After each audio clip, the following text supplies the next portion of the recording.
মা বাবার পায়ে ধরে সালাম করা যাবে কিনা? সালাম হবে মুখে ভাই, পায়ে কোনো সালাম নাই। সালাম হবে আসসালামু আলাইকুম রহমতুল্লাহ, পায়ে কোনো সালাম নাই। এখন মুসিবত হলো বিয়ের পরে নতুন শ্বশুর শাশুড়ি যদি পাঁচই সালাম না করেন তো বলবে বেয়াদব ছেলে, বেয়াদব, কিচ্ছু শিখে নেয়, মা বাবা কিচ্ছু শিখে নেয়, ভাইয়ের সামনে মোল্লা মুন্সি কিছু ছিল না। কারণ শ্বশুর শাশুড়ি নিজেই মূর্খ, বেচারীরা বুঝে না, এই জন্য বলে। আপনি ভক্তি প্রকাশ করবেন, ভালোবাসা শ্রদ্ধা দেখাবেন, নম্র হবেন, তাদের সামনে জড়সড় হয়ে বসবেন, কিন্তু পাঁচই সালাম নিবেন না। পাঁচই সালাম করা এটা হিন্দুদের একটা কালচার থেকে আসছে। হিন্দুদের মধ্যে কলকাতাতে এবং অন্যান্য জায়গাতে আছে, হিন্দুরা নেয় হলো চরণধুলি। তারা কি নেয়? চরণধুলি।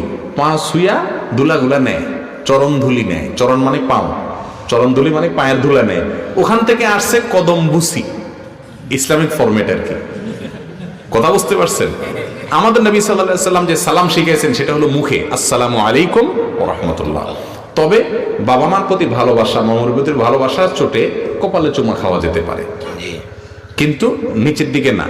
আপনি যদি কদমবুসি করতে চান মাথা ঝুঁকানো লাগবে না, রুকুর মতো দেখা যাবে না, সেজদার টাইপ হয়ে যাওয়ার সম্ভাবনা